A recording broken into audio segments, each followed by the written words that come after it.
Trump says Iran deal should include additional countries joining Abraham Accords. Add AP News as your preferred source to see more of our stories on Google. Add AP News on Google. Add AP News as your preferred source to see more of our stories on Google. Share Washington app.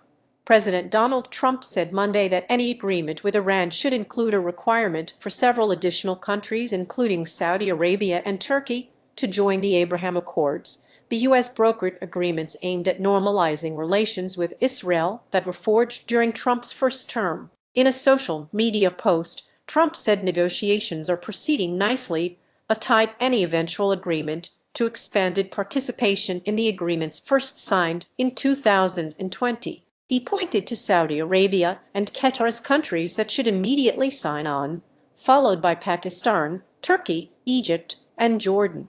Bahrain and the United Arab Emirates became the first countries to join in 2020. He wrote that after all the work done by the United States to try and pull this very complex puzzle together, it should be mandatory that all of these countries, at a minimum, simultaneously sign on to the Abraham Accords. The president said he brought up the Abraham Accords plan with leaders during negotiations on Saturday. Trump suggested he may accept one or two countries declining to sign, but said most should be willing. Egypt and Jordan already formally recognize Israel and have long-standing peace treaties. It remains unclear when or how any deal with Iran might be completed, or how Abraham Accords membership might affect an agreement. He suggested even Iran could eventually sign on if an agreement is reached. Read more. The Accords are a series of diplomatic, economic, and security agreements created with U.S. influence during Trump's first term, originally between Israel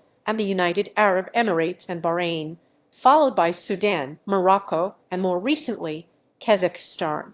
They were framed as an effort